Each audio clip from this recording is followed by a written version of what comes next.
Bonjour les amis, je suis Jasmine Moineau du blog timideetheureux.fr et je suis très heureuse aujourd'hui car j'ai l'honneur et le privilège de recevoir en interview Maxence Rigotier. Alors bonjour Maxence et merci d'avoir accepté cette interview. Salut Yasmine, avec grand plaisir et content d'être avec toi aujourd'hui. Et vis-à-vis du sujet que tu traites par rapport à la timidité, je voulais aussi te dire mon chapeau, hein, c'est ce que je te disais juste avant qu'on réalise la vidéo. Ça ne se voit pas, tu es vraiment fluide dans tout ce que tu fais. Donc là, tu incarnes parfaitement ton objectif d'aider les gens à sortir de la timidité entre guillemets. Pourquoi je dis entre guillemets? On va le voir ensuite, voilà, parce que c'est une étiquette qu'on se donne via l'enfance. Merci beaucoup Maxence pour tous tes compliments. Alors, bon, pour ceux qui ne te connaîtraient pas encore, hein, sacrilège, n'est-ce pas? Est-ce que tu pourrais te présenter? Alors, d'où viens-tu? Que fais-tu dans la vie? Quel a été ton parcours pro? Quel âge as-tu? Où vis-tu aujourd'hui? Voilà. Bon, si tu peux te présenter en quelques phrases aux auditeurs qui ne te connaîtraient pas encore. Absolument, il y a encore énormément de personnes qui ne me connaissent pas du tout, qui n'ont jamais entendu parler de moi. Donc, par rapport à Pas ça, encore. et ça arrivera peut-être un jour, qui sait, en donnant le maximum au quotidien. Alors, je suis né le 8 août 1989. Donc, comme ça vous donnera mon âge au moment où vous visionnez cette vidéo ou ce contenu. Donc, j'ai grandi dans un petit village, donc juste à côté de Chalon-sur-Saône. Donc, si vous habitez en Saône-et-Loire, le département 71, j'ai grandi dans la Cambrousse profonde, donc dans un village de moins de 85 habitants, donc beaucoup plus d'animaux, des vaches, des chevaux, des sangliers, des chevreuils, des lapins. Donc, vraiment la campagne profonde.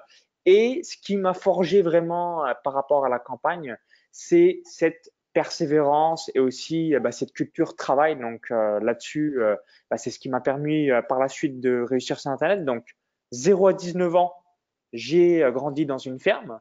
Donc ensuite, j'ai eu mon bac ES, donc économique et social, donc du deuxième coup, c'était en 2008. Juste après le lycée, donc j'ai fait 2 ans d'un Mhm. BTS assurance. Donc souvent, ça me fait un petit peu sourire quand on me demande qu'est-ce qu'il faut faire comme étude pour réussir sur le web. Donc moi, j'ai fait BTS assurance, donc rien à voir évidemment à Lyon. Donc j'ai été diplômé en 2010.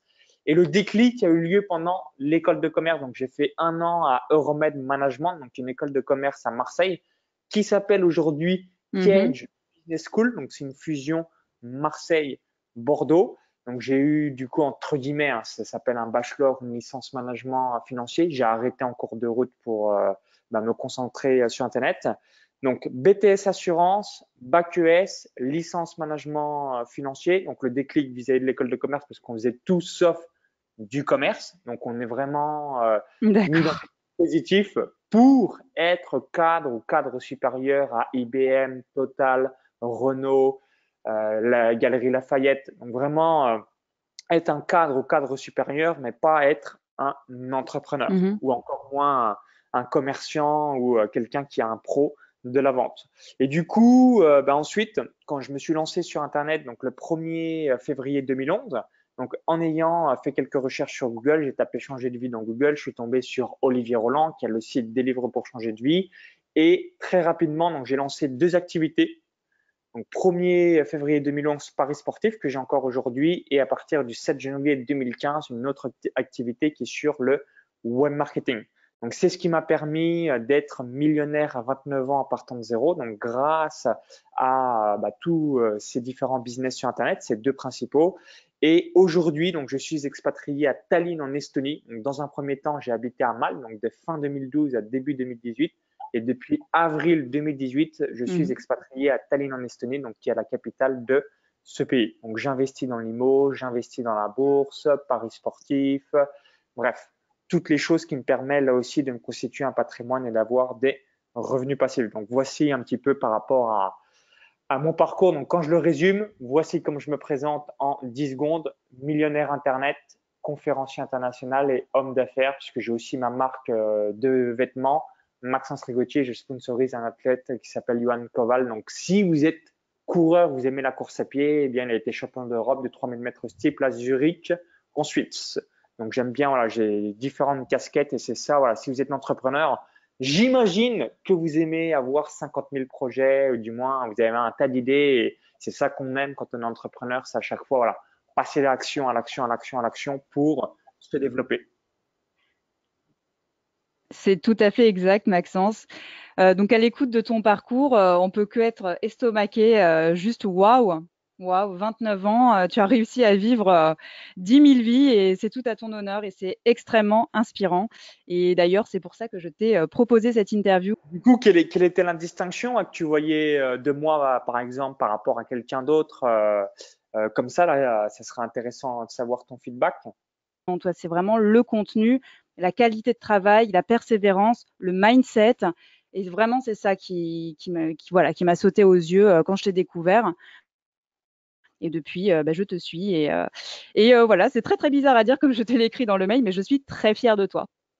Ben, merci à toi. Et pourquoi je t'ai posé cette question? Je vous invite toujours, et ça sera bien en relation avec ce thème, c'est que souvent, quand on a des amis ou alors on aborde quelqu'un ou quelqu'un qui nous apprécie, demandez à cette personne qu'est-ce qu'elle aime chez vous. Ça va vous donner confiance en vous et aussi ça va vous permettre de savoir finalement en perception perçue, donc ce que les gens voient de vous, hein, ça peut être différent de votre qualité que vous ressentez à travers vos tripes, votre cœur. Et du coup, ça va vous permettre de savoir finalement qu'est-ce que les gens apprécient chez vous. Et du coup, par ricochet, qui se ressemble, s'assemble, attirer d'autres personnes qui sont dans les mêmes vibrations par rapport à vos valeurs et par rapport à ce que vous dégagez et qui vous êtes. Exactement. En parlant de confiance en soi, donc tu le sais, mon mon domaine d'expertise pour l'instant, est la timidité et j'aimerais savoir, si tu as déjà été, timide, voilà, ou est-ce que tu te sens concerné par le sujet de la timidité ou pas du tout? Alors moi personnellement, je n'ai jamais été entre guillemets timide. Donc j'ai déjà eu un membre de ma famille, donc c'est un oncle qui était pour le coup lui vraiment timide dans le sens où il parle deux trois mots par jour. Je sais pas, ça bloque, ça ne va, ça sort pas. C'est assez hallucinant aussi à voir. Donc c'est-à-dire que s'il est à côté de vous, vous êtes sûr entre guillemets voilà, il y aura, c'est un peu comme si vous aviez une statue ou un fantôme. C'est peut-être, si vous écoutez cette interview, peut-être que vous, ça vous arrive, vous n'arrivez pas à parler ou quoi que ce soit. Et finalement, ce que j'aime bien dire, c'est que c'est une étiquette. Alors, pourquoi vous vous dites peut-être cela? C'est que par naissance, quand vous êtes né, moi-même, Yasmine, vous-même qui écoutez donc cette vidéo, on n'est pas né boule de nerfs, on n'est pas né timide. C'est-à-dire que soit on a une personnalité, puisqu'on est tous différents, plus ou moins introvertis ou extravertis, mais on n'est pas né où on ferme notre bouche, entre guillemets. Et en fait, ce qui se passe, c'est que Mmh. c'est pendant l'enfance, eh bien, vous allez avoir des expériences. Donc, quand on est gosse, on a 4, 5, 6, 7, 8, 9, 10 ans, on va renverser son verre ou son coca sur soi. Donc là, si les parents disent mais t'es qu'un bon à rien, mais t'es qu'une merde, ça fait la troisième fois que je ramasse toutes tes cochonneries. Bref, toutes ces choses-là font que pour l'enfant, perdre confiance en lui, il aura plus du tout envie de prendre une initiative. C'est la même chose. Si vous êtes en mode parent, fais pas Mmh. ci, fais pas ça, c'est dangereux. Donc du coup, ça bloque. Donc pendant l'enfance, ensuite on se dit j'ai le droit de rien faire. Donc par ricochet, j'ai le droit de rien faire. Je me fais engueuler, je me fais casser les oreilles, donc je ne fais plus rien. Et ce qui amène ce côté qu'on appellerait timidité et du coup ce Mmh. manque de confiance en soi. Donc ça va être l'environnement qui vous a collé cette étiquette par rapport à des expériences. Donc vous avez essayé des choses logiques, on expérimente quand on est enfant, on n'a pas du tout, on n'a aucune croyance avant qu'elle soit mise malheureusement par rapport à la société, par rapport à votre famille, par rapport à votre environnement. Mais au tout départ, souvenez-vous toujours de ça.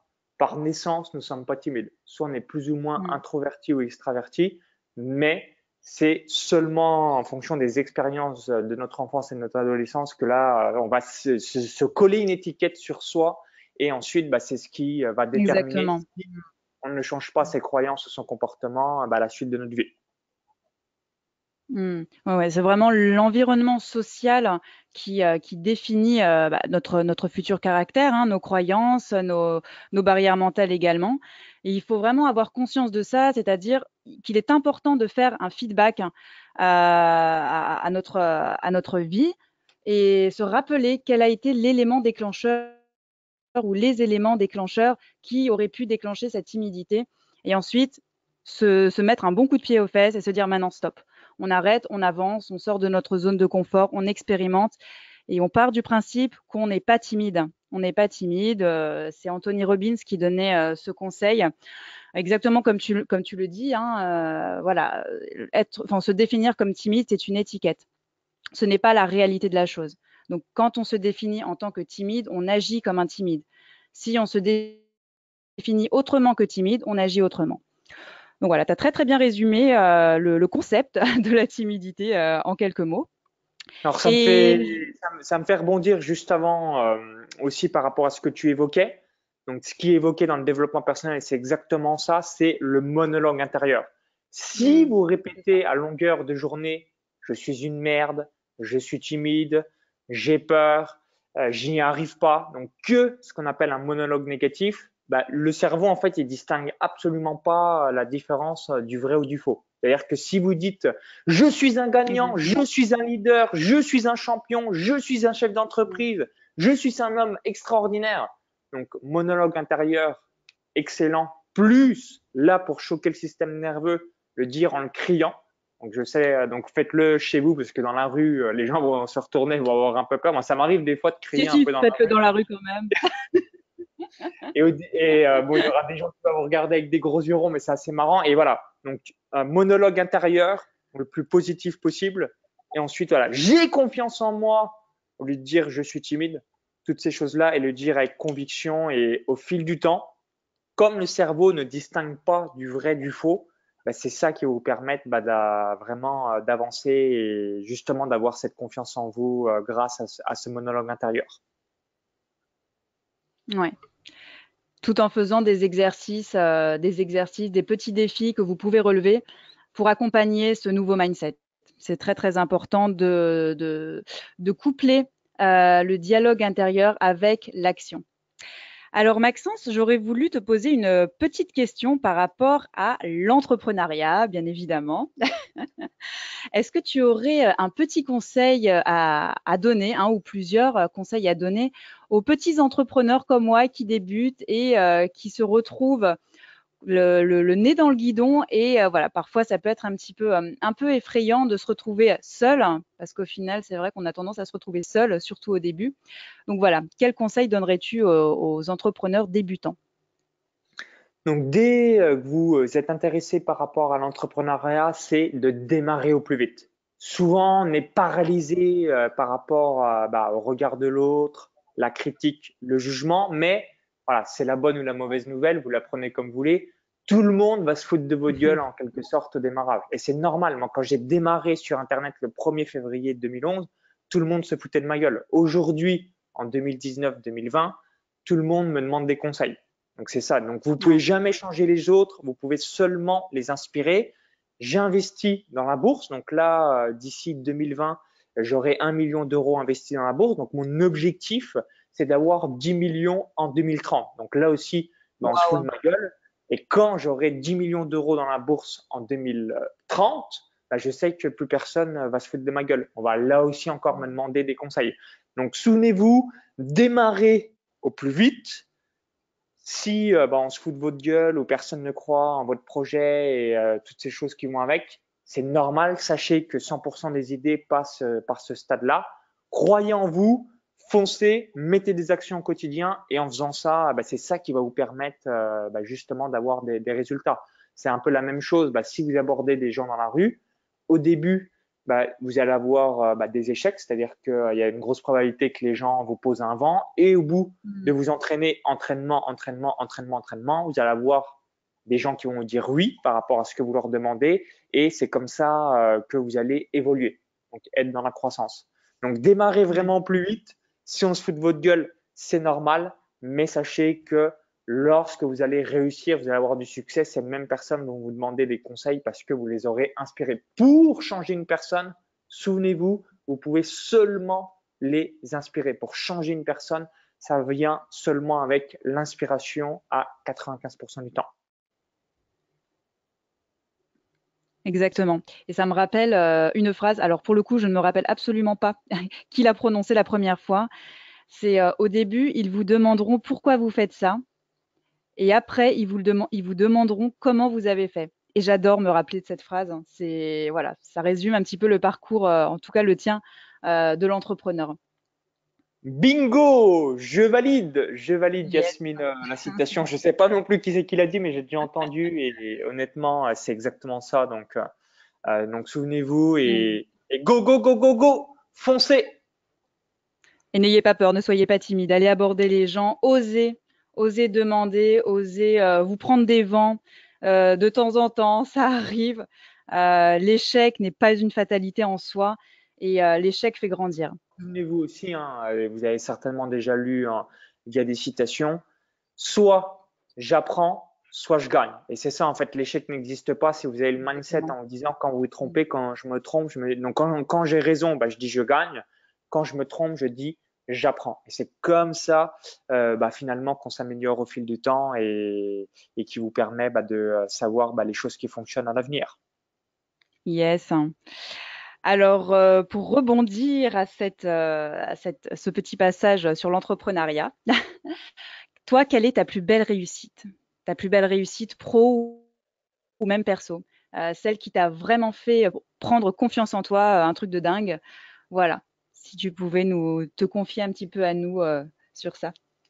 Absolument. Alors, ça va certainement être contre-intuitif, mais pourtant, c'est ça qui forge bah, tous les champions et tous les leaders et ainsi de suite.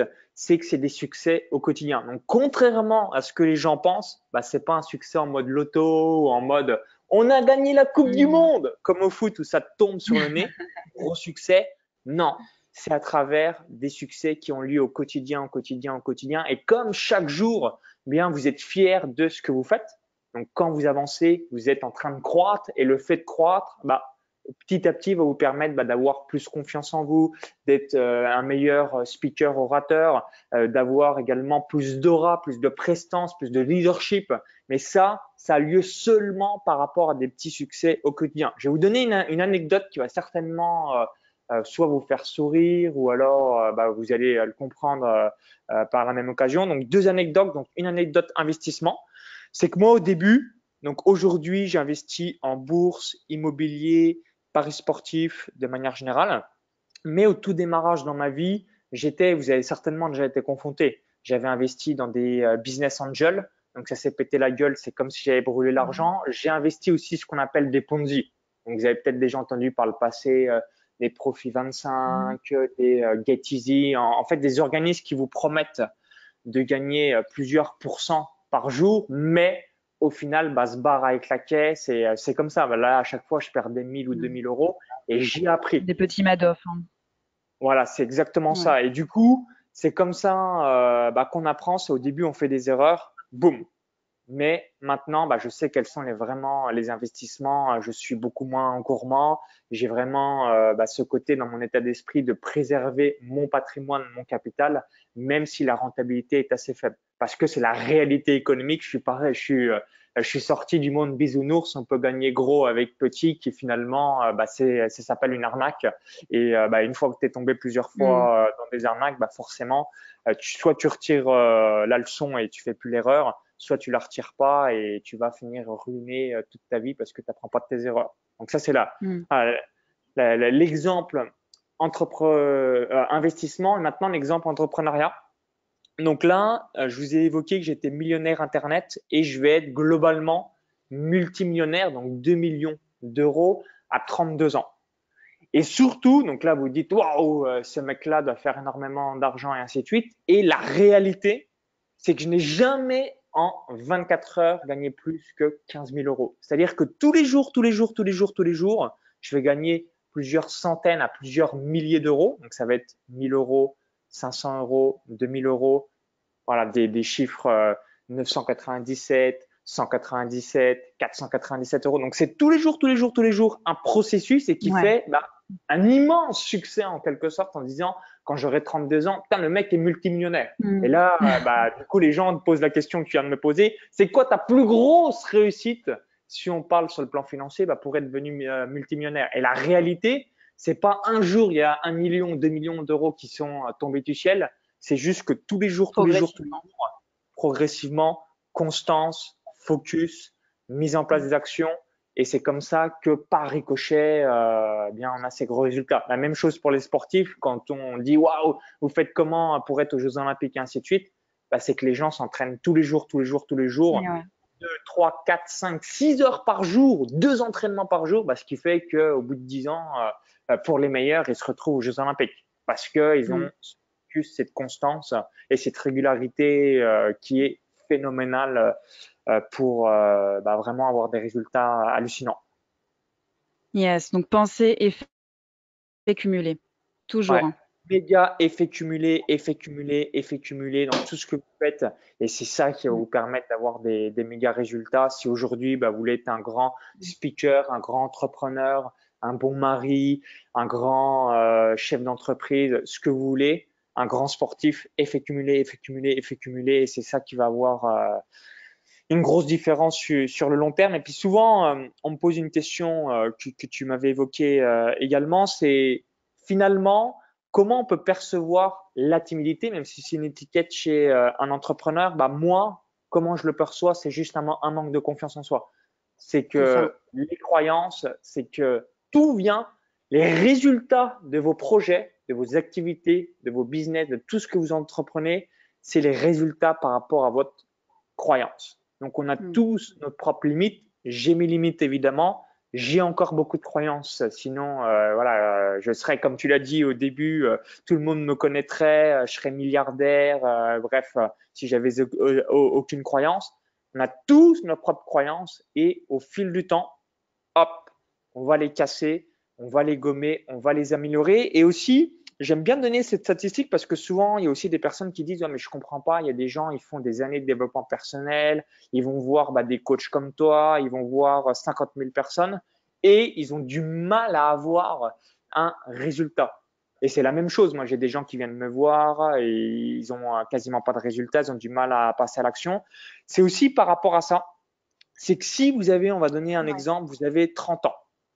Vous êtes passé 25 ans, vous avez pris entre guillemets la misère par rapport à votre environnement, donc depuis l'enfance, ensuite vos parents, ensuite vos collègues, donc les peurs, les croyances, les objections, bref, que tout le monde vous met comme étiquette. Le simple fait que vous décidez encore de changer, statistiquement, ça fait que c'est logique que sur le plan inconscient, il y a encore des mauvais comportements. Quand je dis des mauvais comportements, encore les Bien sûr. comportements du passé. Ouais. Moi, personnellement, je suis millionnaire, mais j'ai encore, dans certains moments, des comportements de pauvre. Pourquoi? Parce que j'ai été pauvre 26 ans dans ma vie.